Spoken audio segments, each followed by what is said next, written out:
La révélation divine d'aujourd'hui, les étapes cruciales de la bienheureuse Vierge Marie pour rester en sécurité à la maison. Salutations de toutes les chaînes. J'espère que tout le monde passe une journée remplie de la grâce du Christ. Nous espérons sincèrement que vous apprécierez ce film et que vous nous suivrez sur YouTube pour ne manquer aucune mise à jour. En regardant ce film jusqu'à la fin, participez au voyage. Compte tenu des problèmes mondiaux imminents, l'appel spirituel à l'action de ce message est urgent et souligne la nécessité d'être prêt aujourd'hui. En plus d'être un véritable manque de lumière. Ces défis dont Saint Michel Archange disait qu'il serait une période de « double obscurité » représentent une crise spirituelle importante à laquelle l'humanité doit faire face. En ce moment charnière, la Vierge Marie fournit des conseils essentiels pour nous aider à surmonter les défis à venir. Son message souligne l'importance de garder une posture spirituellement alerte et de se préparer à des changements importants qui transformeront fondamentalement notre mode de vie. Pour traverser ces temps difficiles, il est impératif de tenir compte des instructions de la Vierge Marie. Entretenir votre foi. Priez quotidiennement et participer au soutien spirituel communautaire via des sites web proposant des paroles prophétiques quotidiennes sont ses principaux conseils. Saint Michel est considéré comme un élément essentiel de la lutte spirituelle qui va de pair avec les catastrophes naturelles et causées par l'homme puisqu'il est un saint guerrier contre le mal. Il lance un appel à l'action, exhortant les croyants à rechercher activement la conversion et à résister à l'apathie afin d'éviter de perdre la grâce. Il souligne l'importance de la prière en congrégation et en communauté, surtout avant les 3 jours d'obscurité totale annoncés. Cet événement est à la fois symbolique et peut-être littéral, et nécessite une préparation physique et spirituelle sérieuse. Rester à l'intérieur.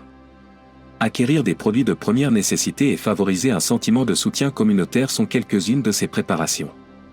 Les avertissements concernant les événements naturels et surnaturels incluent une activité volcanique accrue, des tremblements de terre fréquents et des changements soudains de temps. Ces signes indiquent qu'un vaste bouleversement va se produire sur la planète, censé forcer l'humanité à prendre des mesures immédiates pour assurer sa survie physique et spirituelle. Au milieu du chaos, la leçon est de vivre une vie remplie d'amour, de gentillesse et de compassion. Ces attributs sont considérés comme essentiels pour relever les défis. De plus, des prières sont spécifiquement demandées pour les régions vulnérables telles que San Francisco et l'Afrique, soulignant l'ampleur de la calamité imminente. Il contient des instructions détaillées pour survivre aux 3 jours d'obscurité, notamment sur la façon de prier, de maintenir une condition de grâce et de protéger sa maison et son âme avec des objets sacrés. On pense qu'après une période de purification intense, un renouveau semblable à une nouvelle source se produira, représentant la renaissance et l'optimisme. L'efficacité des prières des enfants, considérée comme particulièrement puissante dans les moments difficiles, est fortement soulignée. Il souligne la nécessité pour les parents de guider et d'enseigner aux enfants des activités spirituelles, car leur sincérité et leur innocence dans la prière sont des armes puissantes contre le mal. Il incite à éviter toute complaisance et souligne la nécessité d'une préparation spirituelle et d'une conversion continue. La communauté est encouragée à s'engager dans la prière, le jeûne et la pénitence pour tenter de conjurer la tristesse imminente. La puissante invocation, qui est comme Dieu, conclut le débat. La remarque « personne n'est comme Dieu » exprime la conviction que Dieu est tout-puissant sur le mal. Cette déclaration vise à fortifier et lier les croyants dans leur opposition aux forces du mal. Fermez toutes les fenêtres et portes et combattez l'envie de répondre au téléphone, même si c'est un proche qui appelle de l'extérieur. Ce sera la plus grande épreuve pour le malin.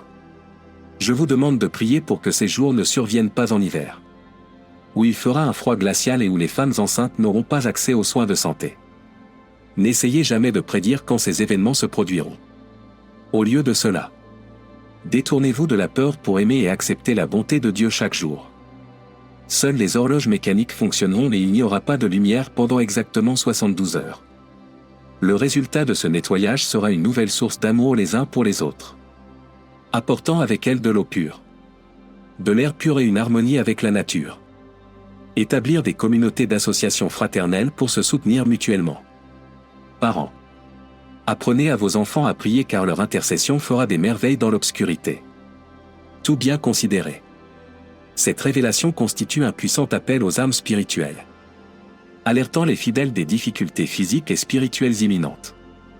Le livre mélange prophétie et conseils sur la résilience spirituelle, mettant l'accent sur la valeur de la communauté, de la prière et de la foi pour survivre aux jours sombres post-apocalyptiques.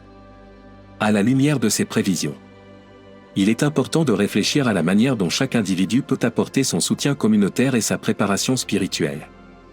Les chrétiens sont invités à renforcer leur foi et à participer activement aux activités communautaires en s'appuyant sur la direction de Saint Michel Archange et de la Vierge Marie afin d'affronter les prochains défis avec courage et espérance. La base de cette préparation est de développer une solide pratique spirituelle. La prière et la méditation fréquente aident à se fortifier contre l'obscurité spirituelle. La participation au sacrement et la lecture attentive des textes sacrés donnent aux croyants une nourriture spirituelle qui les fortifie. Les groupes confessionnels jouent un rôle crucial en offrant aux participants un environnement sécurisé dans lequel discuter de leurs défis, des événements de leur vie et de leurs éveils spirituels. Des rassemblements réguliers de prière et de camaraderie aident les gens à rester concentrés et unis tout en s'encourageant et se soutenant mutuellement. Pour se préparer à l'ère sombre imminente, il y a des mesures à la fois spirituelles et pratiques à prendre. Faire en sorte que sa maison soit un sanctuaire de style et de paix est essentiel. Cela implique l'utilisation d'objets sacrés comme des bougies et de l'eau bénite, ainsi que la pratique continue de la prière et de la réflexion. La leçon met fortement l'accent sur la création d'une attitude de service et de générosité ainsi que sur l'établissement de projets personnels. On pense que les actes de gentillesse et de compassion sont des moyens puissants de contrecarrer la négativité générale de la journée, en aidant les autres et en donnant l'exemple de la grâce et de la gentillesse qu'ils désirent recevoir. Les croyants transmettent une énergie positive, tout en reconnaissant la gravité des défis imminents. Le message dépeint une vision de renouveau et d'espoir. Une nouvelle ère caractérisée par la grâce et la luminosité devrait s'ouvrir après les 3 jours d'obscurité, censé être un temps de profonde purification. Cette espérance fortifie la volonté de persévérer et ouvre la porte au rajeunissement spirituel. L'accent mis sur la croissance spirituelle continue souligne à quel point il est important de rester vigilant et proactif. Évaluer régulièrement ses propres activités spirituelles et celles de sa communauté est bénéfique afin d'assurer l'alignement avec l'instruction divine. Cet engagement inébranlable en faveur de la croissance encourage la flexibilité et la préparation à tous les défis qui pourraient survenir. Il est souligné que les prières des enfants sont puissantes et constituent un élément crucial du conflit spirituel. Leurs prières sincères et pures sont de solides défenses contre la nuit qui vient, en plus de renforcer la foi individuelle des enfants. Les encourager à participer à la prière et aux activités spirituelles améliore également la résilience spirituelle globale de la communauté. Le discours se termine par un appel collectif à l'action, encourageant tous les croyants à s'unir dans la foi et dans un objectif.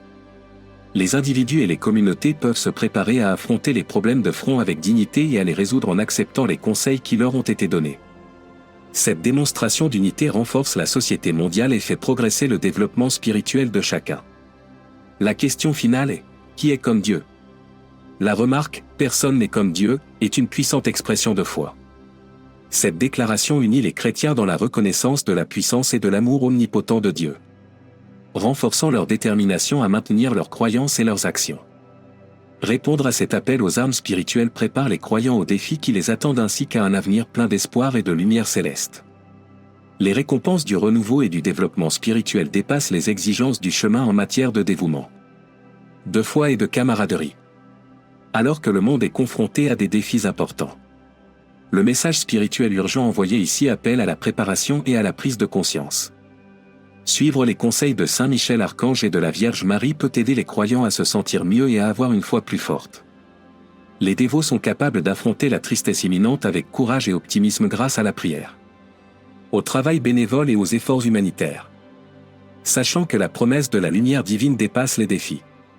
Cet appel à l'action inspirant incite chacun à emprunter la voie du rajeunissement et du progrès spirituel. Merci d'avoir participé à ce voyage. Votre présence et votre implication confèrent de l'importance et de l'impact à notre enquête. D'ici là, puissiez-vous trouver espoir et inspiration dans les histoires communes de notre expérience humaine.